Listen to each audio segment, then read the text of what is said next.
Enfoque. Geopolítica, investigación, relaciones internacionales. Enfoque. Una mirada profunda y decolonial a los hechos más importantes de nuestra historia. Enfoque. Comunicación articulada para el buen vivir. Pueblos con memoria. Estados Unidos aumenta la presión hacia Cuba y reaviva en todo el continente las voces de rechazo y apoyo a la isla. Bienvenidos, bienvenidas. Esto es Enfoque con Alejandra Patrone y la producción de los pueblos y movimientos articulados en Avia Yala Soberana. Hoy profundizaremos en este tema junto al historiador e investigador cubano Hassan Pérez Casabona.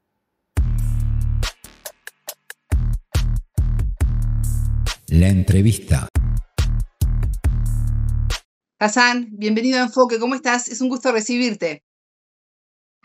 Un abrazo para ti, querida Alejandra, para toda la audiencia. La magia de las redes sociales y de los espacios digitales permiten que los mensajes lleguen más allá de un área geográfica en específico. Así que un gran saludo a todos aquellos que nos están siguiendo ahora. Muchísimas gracias. Hassan, América Latina está sufriendo un nuevo embate tras la asunción del presidente de Estados Unidos, Donald Trump, el 20 de enero pasado, con una serie de medidas. Hay mucho para hablar, mucho para decir, en especial la presión que está ejerciendo nuevamente sobre Cuba, pero me gustaría pedirte una reflexión primero que nada por lo que está pasando en Guantánamo, ¿no? Y esta decisión de enviar a los inmigrantes que él considera peligrosos y terroristas a esa base naval. En primer lugar, quiero decir que hay un resurgir de la doctrina Monroe. Yo creo que estamos en presencia de un renacer del peor rostro del imperio, y particularmente hacia América Latina se expresa con toda claridad toda esa política de odio, de desprecio, de considerarnos ciudadanos de segunda categoría. Esa es una visión sempiterna para la clase política dominante en los Estados Unidos a lo largo de más de 200 años, el enfoque monroísta de concebir a nuestra área como un traspatio y estar ellos en capacidad de controlar nuestros destinos.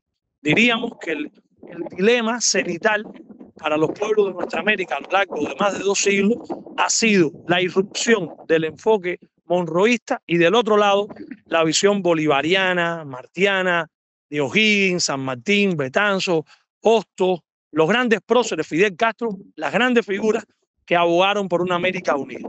En estos momentos, desde ese norte revuelto y brutal que nos desprecia, como señaló José Martí, el héroe de la independencia de Cuba, y una de las figuras cimeras del proceso de integración por su concepción unitaria hacia nuestra región, desde este momento decíamos que en la visión de ese norte se ha centrado a partir de la llegada al despacho oval de un hombre con las características de Donald Trump. Esta segunda temporada, el presidente Trump ha irrumpido como una especie de huracán, diríamos como un evento meteorológico de categoría 5, con un envalentonamiento, también remarcando, diríamos, las peores ideas de ese sistema político, porque no apuesta al diálogo, no apuesta al entendimiento, no promueve el multilateralismo, no hay un reconocimiento al sistema de Naciones Unidas, todo lo contrario. Hay el uso de la fuerza, la amenaza del uso de la fuerza, la intimidación, el chantaje, los instrumentos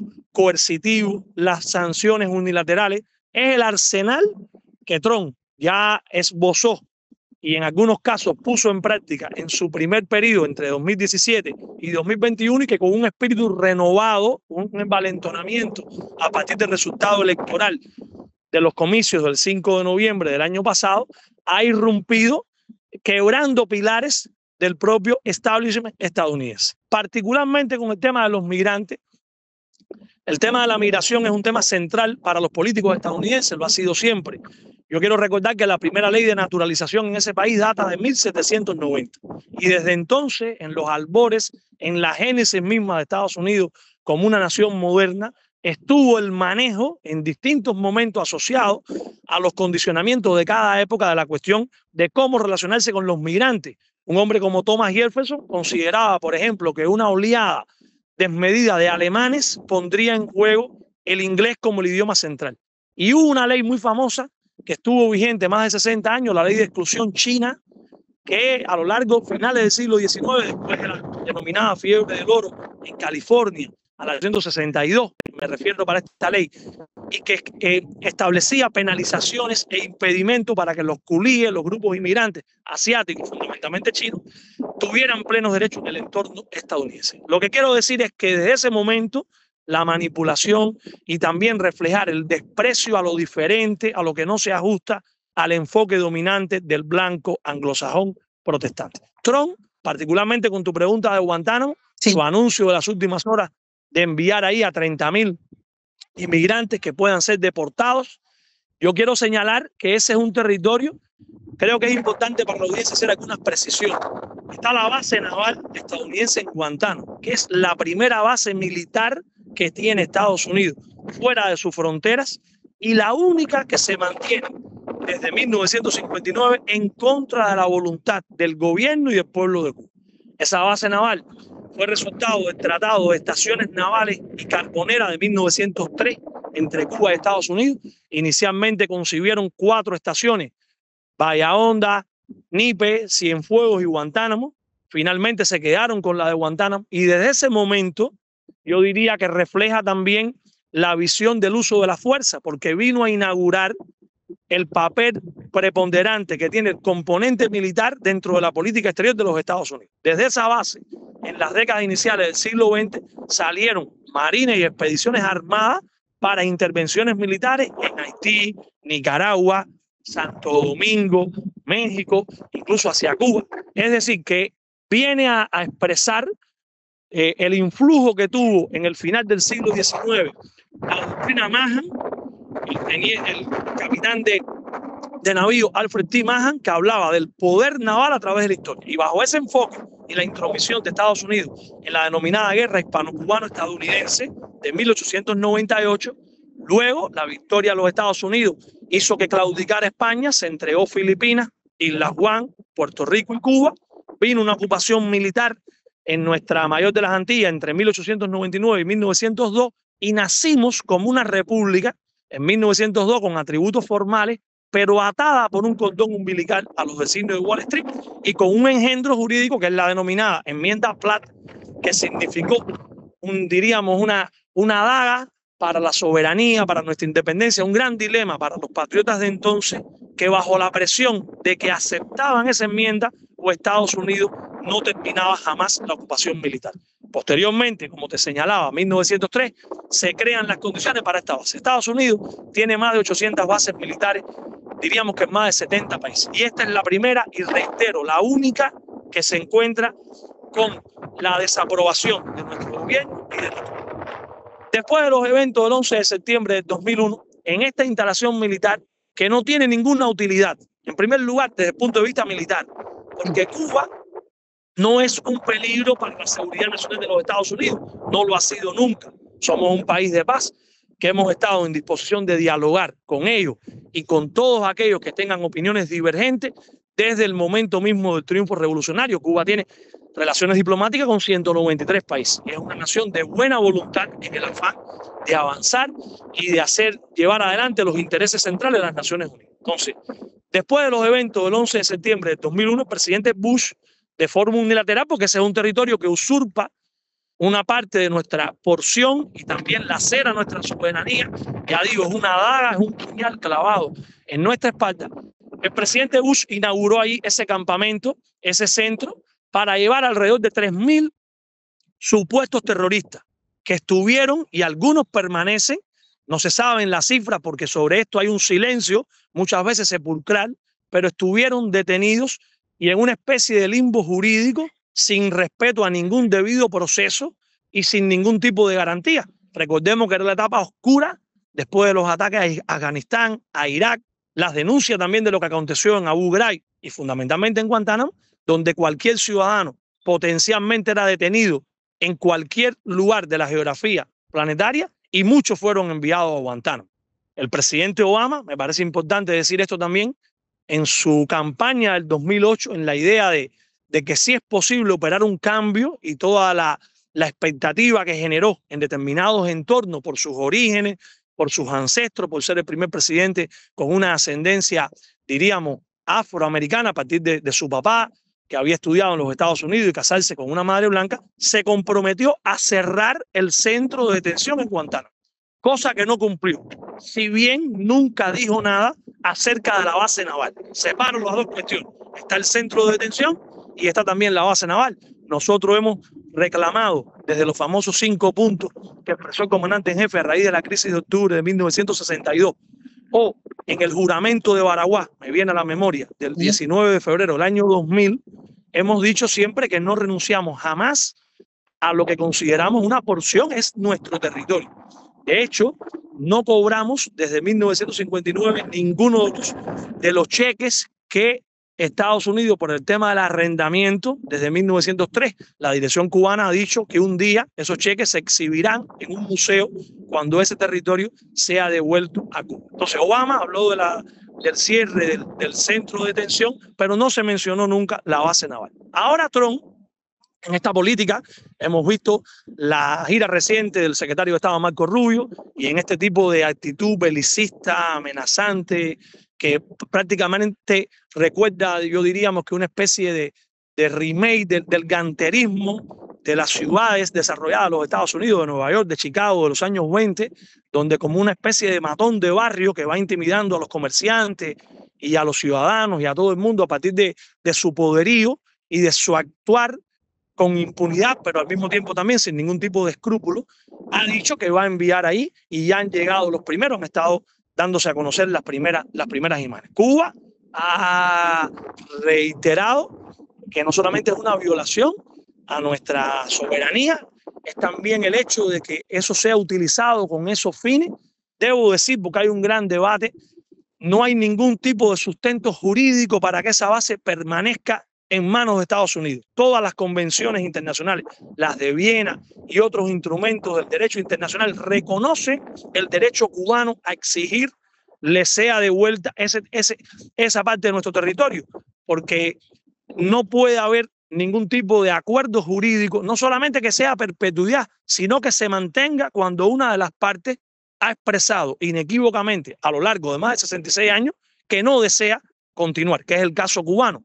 Ellos invocan, la parte estadounidense, una especie de engendro maquiavélico cuando se hizo una cesión a la soberanía cubana en 1903. Y las autoridades de la jurisprudencia a nivel internacional reconocen con mucha claridad que cuando las condiciones de origen que generaron la firma de un documento han cambiado, y en Cuba cambiaron sustancialmente a partir del 1 de enero del 59, el documento no solamente no es fuente de derecho, sino que no implica ninguna obligatoriedad de cumplimiento. Dicho de otra manera, Estados Unidos se mantiene ahí de manera ilegal y esa base ha sido utilizada para maniobras que ponen en evidencia lo peor de la condición humana desde la política de los Estados Unidos, en la misma medida en que autoridades militares de ese país retirados han reconocido a lo largo de décadas que es obsoleta y que no tiene ninguna utilidad desde el enfoque militar porque Cuba no es una amenaza. Ahora Trump va a crear condiciones para poner ahí a 30.000 migrantes y creo que esto lleva una exigencia a la comunidad internacional. Se van a violar los derechos humanos de esos migrantes, no va a haber acceso a las condiciones en que se encuentren. Hemos estado presenciando el tono con que se han estado comunicando con figuras de gobierno y también ese clima donde parece que es un emperador mundial. Y yo creo que la sociedad estadounidense, que tiene tantas personas de bien, tantas instituciones que a lo largo de décadas también han luchado por la defensa de los derechos humanos y que tienen una contribución para el arte, para la ciencia, para las relaciones internacionales, tienen que dar una pelea muy dura, además de lo que hagamos en el plano internacional, porque este presidente viene a mostrar de manera más descarnada el desprecio, el odio, la misoginia, el irrespeto, y el mundo del siglo XXI demanda una comunidad diferente a lo que Trump encarga. Estados Unidos es todavía la primera economía, es el primer gasto militar, tiene el 40% del gasto militar mundial, por lo tanto es muy peligroso lo que ha sucedido en apenas pocas jornadas de su ejercicio gubernamental, donde ya se han firmado casi de 200 órdenes ejecutivas que echan por la borda importantes avances que se habían alcanzado en etapas precedentes. Hassan, uno de esos avances era retirar a Cuba de la lista de los países terroristas. Sin embargo, llegó Trump y volvió a incluirlo. ¿Cómo analizás esta situación? Es parte de la política que va a tener de ahora en más con Cuba, ¿no? Era previsible desde el momento en que se dio a conocer la noticia de que Biden el 14 de enero nos retiraba. Yo creo que era una especie de secreto a voces para la comunidad internacional que Trump intentaría inventarse un nuevo pretexto o, lo que es peor, en un alarde de su autoritarismo, de sus facultades prácticamente omnímodas, no solamente echó por la borda esas primeras 78 decisiones con la decisión ejecutiva que revirtió lo que había hecho Biden, sino que puso sobre el tapete que ni siquiera iba a caer en la argucia de inventar un nuevo pretexto. Yo creo que eso es todavía más complejo porque demuestra la impunidad, la arrogancia, la soberbia y el desprecio al sistema internacional. Cuba no debió estar jamás, ni un solo segundo, en esa lista de países patrocinadores. El primero que nos colocó fue el presidente Reagan en 1982. Este es un mecanismo que creó el Departamento de Estado en 1979. Cuba fue colocada en el año 82 y el presidente Obama, como parte del acercamiento que se produjo después de los anuncios del 17 de diciembre, primero de manera secreta y luego de forma pública del 17 de diciembre de 2014, previo a la Cumbre de las Américas en Panamá, en abril del 2015, sacó a Cuba de esta lista. Cuando llegó Trump, una semana antes de abandonar el despacho Oval en el 2021, nos recolocó y Biden, solamente 6 días antes de volver a abandonar la Casa Blanca, nos sacó nuevamente. Y sabemos que al primer día lo hizo Trump. Es decir, aquí no hay ningún tipo de argumento, por supuesto, ni legal, ni jurídico, ni moral, porque Cuba es un país promotor de la paz, del buen entendimiento, del avance en las relaciones internacionales. Siempre se menciona el ejemplo de nuestras brigadas médicas, no es el único, de nuestros profesores, de nuestros artistas, de la comunidad también científica, todo lo que hemos puesto en favor del espacio latinoamericano, caribeño, africano y a nivel mundial, nuestras contribuciones en la biotecnología, las 3 vacunas y los 5 candidatos vacunales cuando la pandemia. Pero ahora mismo se está celebrando, hace unas horas terminó en La Habana el Festival Internacional de Jazz, ese vaso comunicante tan profundo que hay entre Cuba y los Estados Unidos, entre Nueva Orleans, entre las contribuciones nuestras denominado Latin Jazz, y había decenas de agrupaciones estadounidenses que lo reconocían de las demás prestigios. Aquí han venido muchos premios Grammy. Este es un festival que data desde hace 40 años, festival de ballet, ahora tenemos la Feria Internacional del Libro en apenas unas horas, un hervidero para la cultura en todo el archipiélago. Cuba es un país de paz, con muchas dificultades en materia económica, con obstáculos que superar, con vicisitudes de todo tipo. Ha sido muy difícil en los últimos años, diríamos, la vida cotidiana para el pueblo cubano, precisamente con la llegada de Trump, porque cuando Trump se instaló como presidente en el 2017, a unos meses, 6 meses después, firmó el memorando de seguridad nacional el 16 de junio para atacar a Cuba. Y a partir de ahí vinieron una andanada de medidas, unas 243 medidas con el objetivo de quebrar la revolución, de que nuestro proceso colapsara, las más abarcadoras, recolocarnos en la lista de países patrocinadores, pero también activar el título 3 de la ley Hart-Burton, que permite a los tribunales estadounidenses llevar ahí a sus cortes a empresarios que aleguen que perdieron sus propiedades en Cuba. Cuando triunfó la revolución, Cuba hizo un proceso de negociación con diferentes países europeos, España, Canadá, Francia, Inglaterra, con muchas naciones, y en base a los preceptos del derecho internacional se hicieron las debidas compensaciones y estuvo dispuesta la parte cubana a hacer lo mismo con los Estados Unidos. Sin embargo, la política de bloqueo, el ataque por Playa Girón, todo lo que desencadenó en esa operación Mangosta, en todos los programas subversivos, en todos los programas que la Agencia Central de Inteligencia, creada en 1947, luego la USAID, que por estos días también ha estado a debate, creada por el presidente Kennedy el 3 de noviembre de 1961, que de inmediato se vinieron a sumar a toda esa política de tratar de derrotar a la revolución. Entonces, desde que llegó Trump, hemos tenido, diríamos, que vencer obstáculos superiores. Hay un efecto para la generación eléctrica, para obtener medicamentos, para la producción de alimentos. El informe nuestro de bloqueo del año pasado reconoce que las pérdidas en 365 días superaron los 6.000 millones de dólares. Siempre hacemos énfasis que el bloqueo no es el único de nuestros problemas, pero sí es el problema fundamental.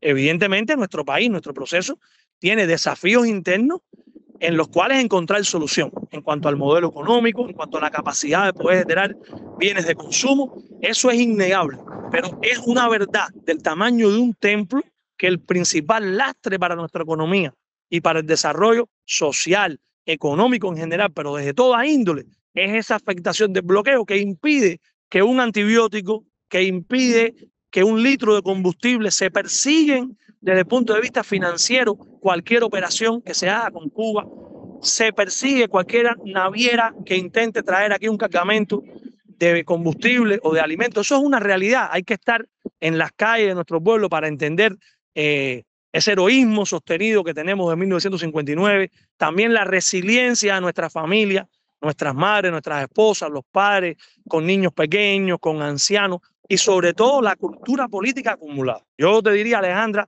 porque muchas veces desde el exterior, cuando no hay toda la información, también hay estereotipos, matrices, todo este envenenamiento de las redes digitales. Entonces, un poco que se caricaturizan las situaciones. Cuba es una realidad compleja, es una realidad también muy heterogénea, pero hay un proyecto emancipador, alternativo a contracorriente, que generó y que apuesta por un ser humano diferente y por un sistema internacional también de paz. Yo diría que ese sistema, esa cultura política, ha sido el escudo y espada que nos trajo hasta aquí.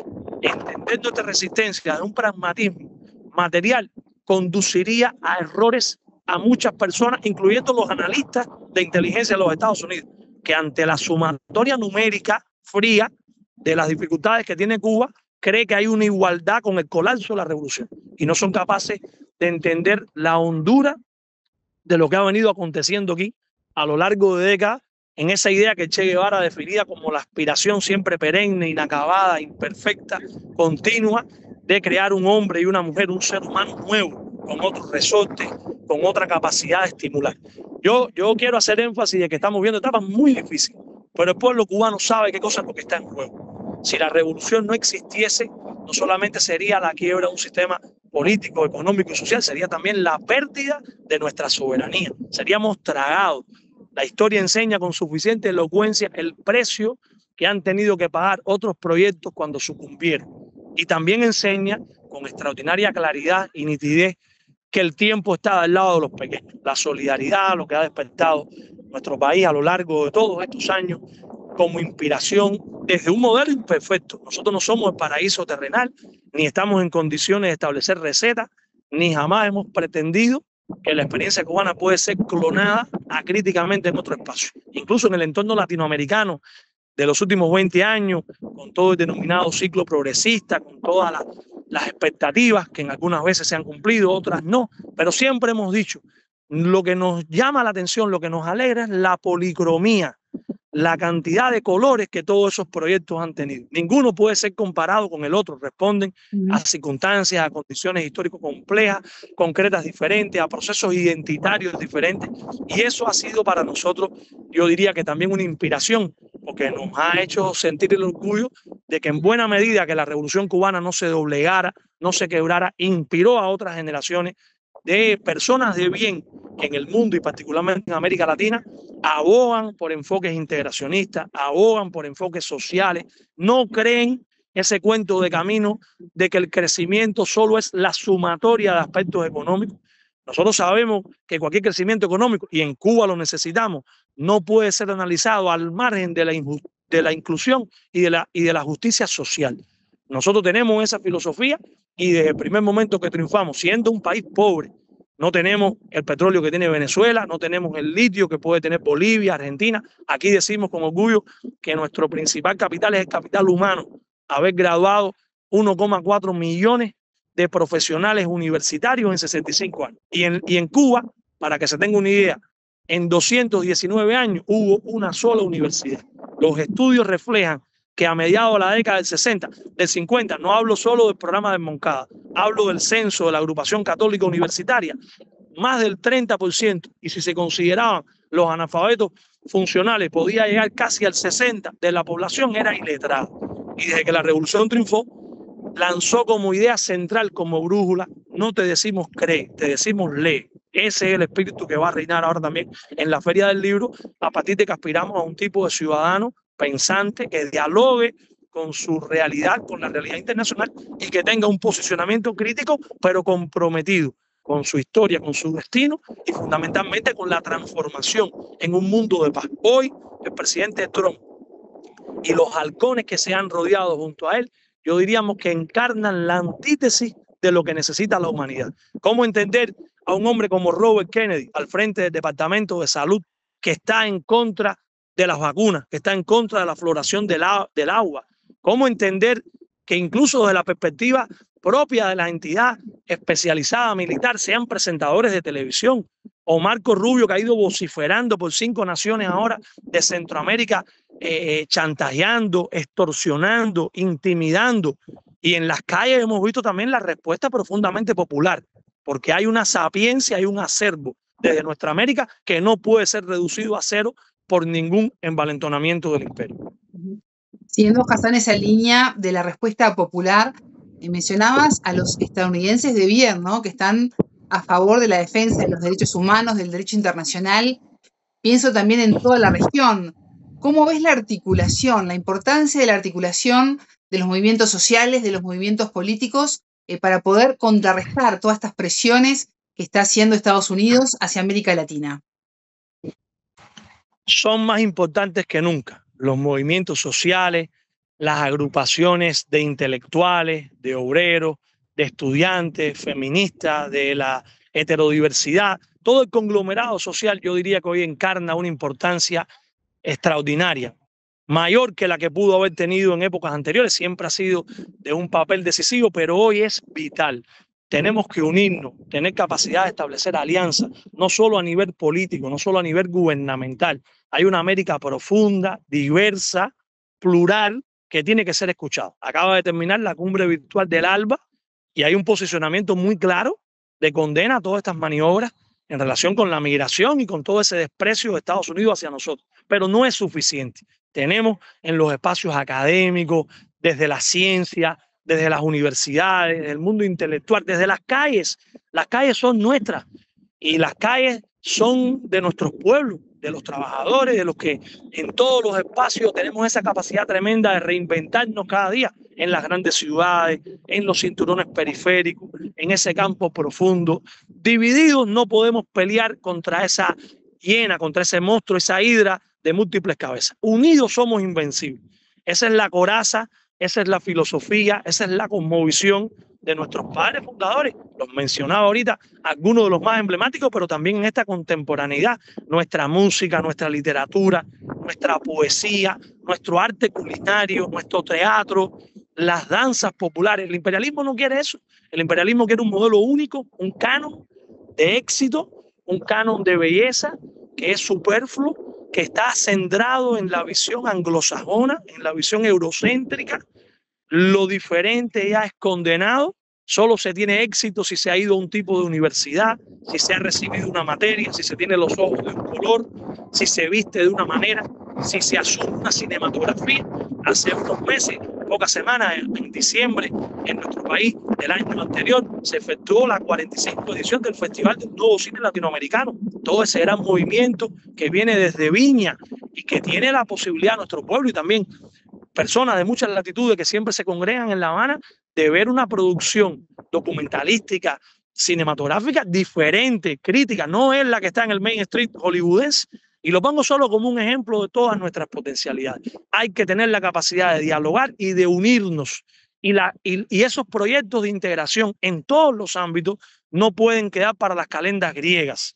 Tenemos que centrarnos en las potencialidades a nuestro favor, no en aquellas cuestiones en las que estamos separados. Tenemos mucho más elementos que nos unen que aquellos que nos dividen. Y reitero una idea, Alejandra, ¿sí? Estoy seguro que tú coincidirías conmigo.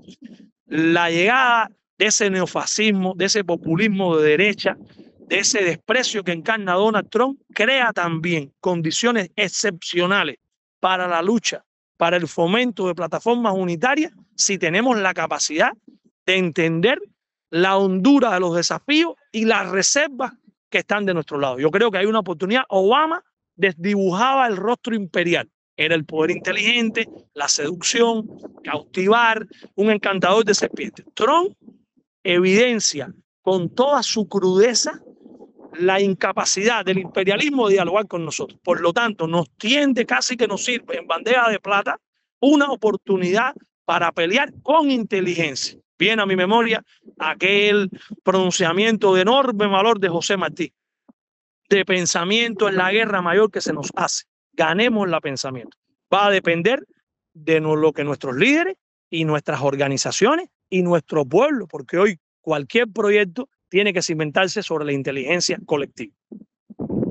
Hassan, ya estamos en los minutos finales de Enfoque, pero quiero consultarte sobre algo. Sé que participaste del evento internacional por el equilibrio del mundo que terminó esta semana en La Habana. ¿Qué nos puedes contar de este importante evento? Un evento extraordinario. Participaron más de 1000 delegados de 98 naciones. Algo fabuloso. Yo he tenido la posibilidad de estar prácticamente en todos los encuentros, desde el primero, que se efectuó en el año 2003. Regresamos del Foro Social de Porto Alegre, una amplia delegación cubana, y nos incorporamos en aquella ocasión en el sesquicentenario, el 150 aniversario del natalicio de José Martí. Una oportunidad excepcional, Alejandra. En La Habana, la confluencia de personalidades de diferente formación académica, procedencia, dialogando, ha sido un espacio que se ha consolidado desde esa amplitud para cuestiones de género, cuestiones vinculadas al medio ambiente, los jóvenes, los obreros, los escritores. Y de verdad, yo creo que había una coincidencia. José Martí, con su capacidad de anticipación, habló del papel que le correspondía a Cuba y a las Antillas para actuar como equilibrio del mundo ante las apetencias del gigante de 7 leguas que se cernía sobre nuestros pueblos. Recuerda que José Martí en 1891 va a escribir el ensayo Nuestra América y va a ser alguien que peleará con mucha fuerza ante el engendro de la Conferencia Monetaria y la Conferencia Internacional de Washington entre 1889 y 1891, que sentó las bases de un sistema neopanamericano profundamente monroísta que luego cristalizaría en la 9ª Conferencia de Bogotá en 1948. Estados Unidos, en el epílogo del siglo XIX, reinventó, porque ya era fuerte, el espíritu de la doctrina Monroe y salió a crear las bases de un sistema de dominación hemisférico, el cual tiene su corona en la OEA. Por eso que el triunfo de la Revolución Cubana, antes de proclamar el carácter socialista, ya venía a asestarle un golpe demoledor a ese proyecto de dominación hegemónico hemisférico que tiene en la OEA su punto de vanguardia y que fue utilizada además como la lanza principal para el ataque a Cuba en los primeros años de la Revolución. Este fue un evento excelente. Desde ya está la convocatoria para la 6ª edición en el año 2027. Yo estoy aquí ahora en un complejo gigantesco que hay en la ciudad de La Habana que se llama Ciudad Deportiva. Es un día espléndido hoy en nuestra capital. Los últimos días frente frío, pero hoy con una temperatura agradable, mucho más agradable que las nuestras, que son tan intensas por el calor. Y estoy aquí rodeado de muchachos, de jóvenes que hacen ejercicio físico, que en medio de sus profesores, sus entrenadores, en el fútbol, en el voleibol, en muchos deportes, es el deporte derecho de nuestro pueblo, y que salimos todos los días no solamente a reinventarnos, sino a inspirarnos y a sentir que la única opción es vencer. Nosotros no tenemos otra opción que no sea ir hacia adelante. No vamos a entregar nuestras banderas. Hemos pagado como pueblo un precio elevado en materia económica. En el evento del equilibrio del mundo se habló de este tema. Hubo personalidades de 98 naciones y todas aportaron. Yo creo que cuando uno escucha las diferentes aproximaciones, enfoques cualitativos que se complementan, paradigmas teóricos que vienen a incrementar todo este arsenal, hay que pelear con las ideas, hay que pelear con el razonamiento, con los argumentos y también con la capacidad de soñar. Ningún dictador monstruoso, ningún hombre que se considera una especie de Superman, que se casi que interpreta un cómics en cuanto al superpoderío estadounidense, va a apagar la antorcha que a lo largo de siglos ha calado muy hondo en nuestro pueblo y que nos inspira. Tenemos mucho que mostrar. El evento de La Habana estuvo en esa dirección. Lo que ocurrió en Caracas unos días antes, a partir de la instalación nuevamente del presidente Maduro, toda esa agrupación antifascista que es más necesaria que nunca, también fue un canto a la esperanza. Y desde aquí decirle a nuestros amigos en el mundo, a ustedes que hacen un periodismo comprometido, crítico, que punza en los temas que son ignorados por los grandes centros, que nosotros vamos a seguir resistiendo. Tenemos que tomar decisiones, tenemos que ser innovadores, creadores. No es un decálogo, no es una receta. Pensamos que la inteligencia y también las experiencias que apreciamos en otras latitudes nos conducen en una dirección correcta. No tenemos miedo a equivocar.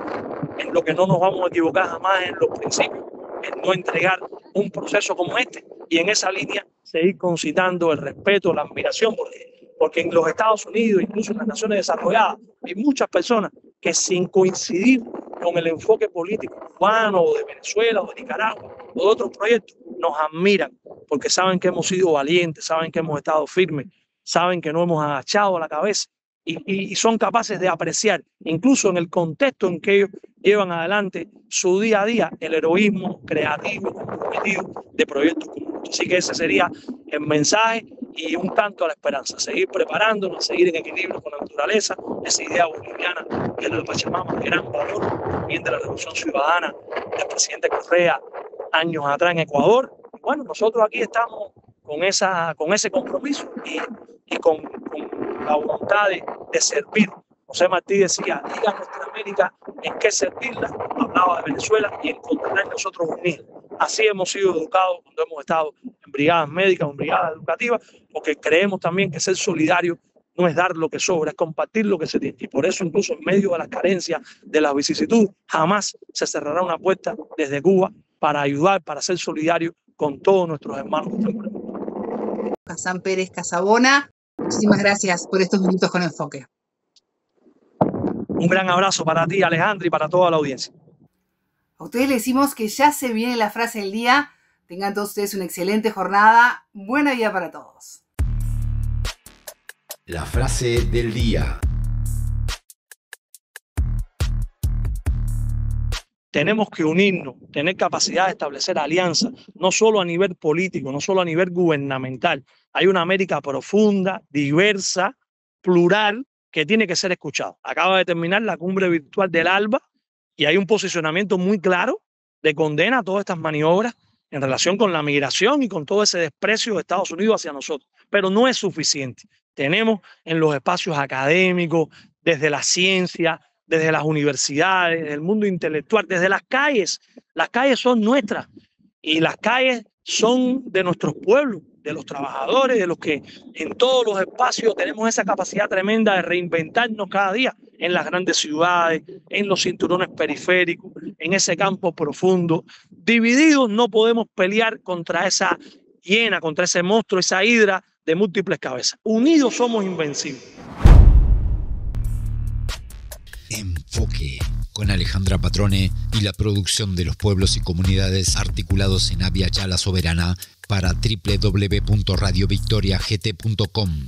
Transmiten Radio Dignidad de Honduras, Codecá Guatemala, Abya Yala Soberana, Minca Comunicaciones de Argentina, Rondas Campesinas de Perú y Radio Victoria de Guatemala.